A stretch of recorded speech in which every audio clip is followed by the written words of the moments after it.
Bismillahirrahmanirrahim. Assalamualaikum warahmatullahi wabarakatuh. Selamat siang pemirsa Liberty. Siang hari ini Liberty bertemu langsung dengan beliau Kanjeng Pangeran Edi Wirabumi SHMH.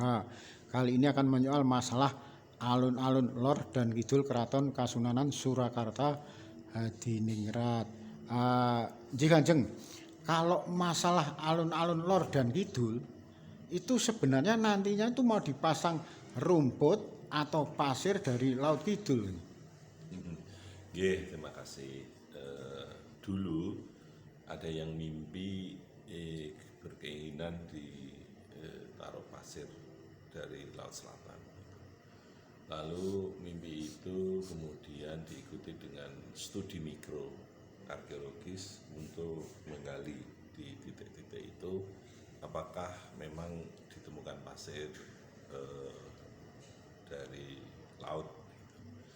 Lalu studi mikro arkeologis itu melakukan penggalian dan memang ditemukan pasir di kedalaman sekitar 60 cm ya, dengan ketebalan kurang lebih 20 sampai 25 cm.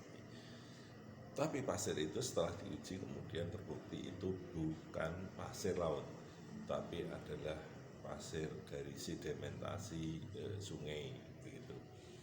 Nah, lalu dari situ runtuhlah mimpi tadi untuk memasang pasir laut. Gitu. Nah, karena ternyata dalam kedalaman 60 cm, kemudian kami keraton melakukan studi makro. Kalau mikro itu ya di situ, kalau makro itu kemudian kawasan. Di mana dari studi makro kita menemukan juga pasir di tempat-tempat lain di luar alun-alun. Tapi lagi-lagi pasir yang kita temukan itu adalah bukan pasir laut, tapi adalah pasir sedimentasi. Artinya menguatkan hasil studi mikronya arkeologis bahwa tidak ditemukan pasir laut. Begitu. Lalu dari sana juga ketahuan bahwa memang karena ini dulu adalah bagian dari bantaran Sungai Bengawan, makanya tidak aneh bahwa kemudian ditemukan pasir sungai. Sehingga pemikiran untuk naruh pasir laut di hamparan alun-alun ini kemudian otomatis terpinggirkan dari proses studi mikro maupun studi makro gitu. Oleh karena itu di dalam rapat yang melibatkan stakeholder terkait sudah menjadi mengerucut pasir laut itu ya sudah biar di laut, kalau di keraton ya hanya di halaman dalam keraton itu. Nah, lalu tentang alun-alunnya sendiri ya kembali seperti yang seharusnya itu adalah rumput gitu. Jadi itu yang disepakati oleh stakeholder terkait. Jeng, kalau boleh tahu jenisnya rumput itu nanti jenis rumput apa, Jeng? Nah, ini yang kemudian dalam proses menentukan lapisan tadi kami juga melibatkan ada 10 guru besar dari lintas ilmu dari Universitas 11 Maret. Salah satunya itu ahli rumput dan beliau juga yang ternyata bertanggung jawab terhadap rumput di beberapa stadion besar di Indonesia, termasuk di Stadion Utama Bung Karno, termasuk di Stadion Manahan, namanya Profesor Rahayu, dan beliau kemudian kami dorong untuk menjadi advisor utama dalam masalah rumput ini, sehingga berhubungan langsung dengan para stakeholder terkait, termasuk PUPR, tentang rumputnya, tentang lapisan di bawah rumput dan lapisan berikutnya lagi, supaya rumput ini nanti kemudian tahan dan bagus dan insya Allah bisa berkelanjutan setelah kontraktor pergi, masa pemeliharaan selesai, juga keraton yang akan menerima hasil dari revitalisasi itu kemudian bisa menjaga rumput itu tetap baik. Jeng, berarti nanti baik alun-alun lor ataupun alun-alun selatan tetap dipasang, ditanam rumput ya, Jeng? Yes, rumput itu yang akan ditanam di situ.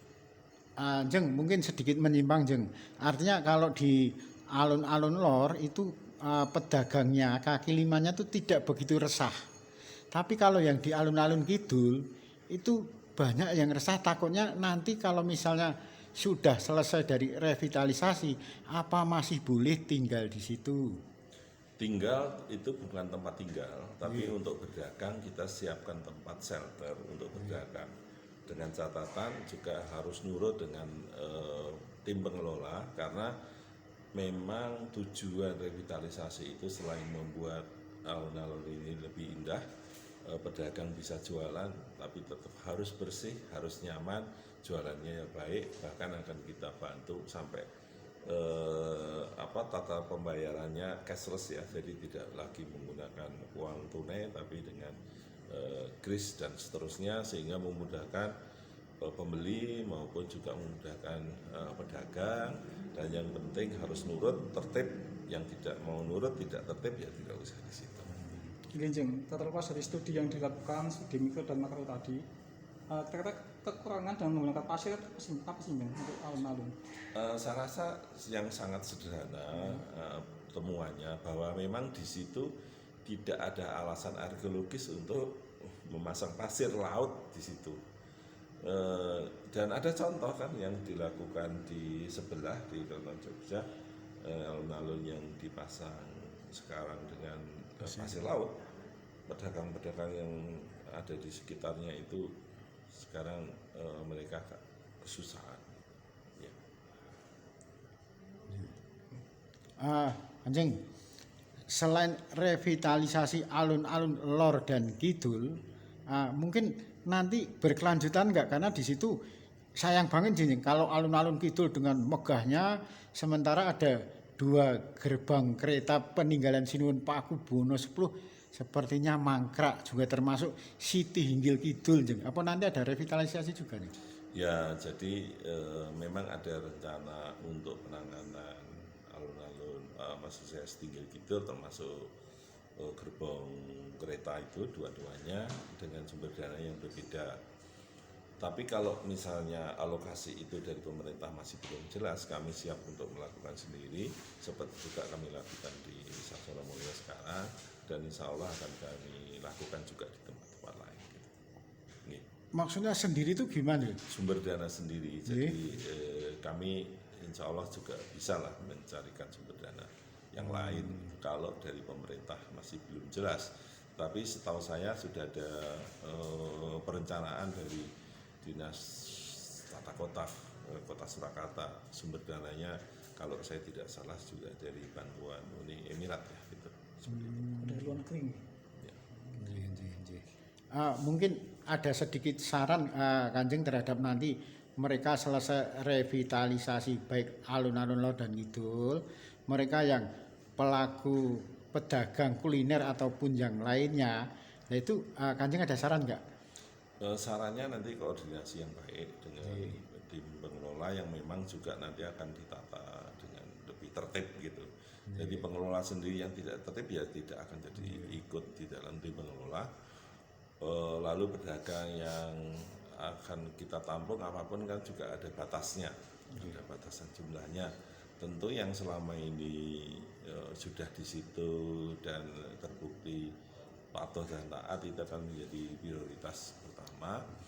Nah, selebihnya kalau memang masih ada nanti akan kita istilahnya kita verifikasi juga gitu. Tetapi memang tidak seperti dulu yang bisa berjualan di sembarang tempat, terutama di lapangannya tidak mungkin lagi untuk jualan karena sudah dibuatkan tempat yang baik, jadi tidak dimungkinkan untuk berjualan di sembarang tempat.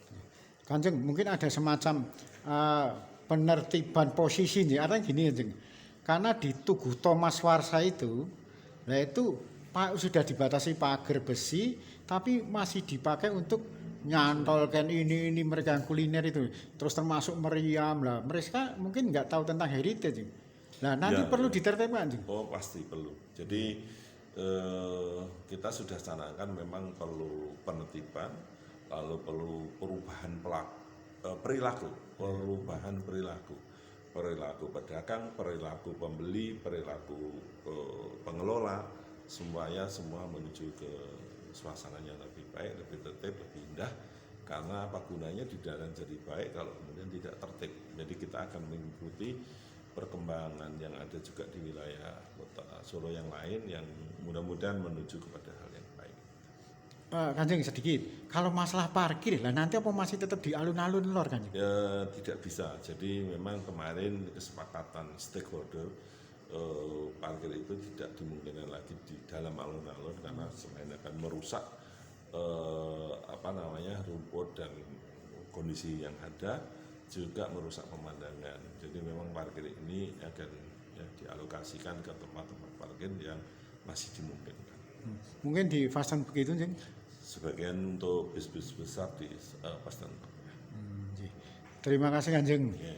Demikian wawancara Liberty dengan beliau Kanjeng Pangeran Edi Wirabumi SHMH yang menyoal masalah selesainya nanti revitalisasi alun-alun lor dan alun-alun kidul Keraton Kasunanan Surakarta Hadiningrat.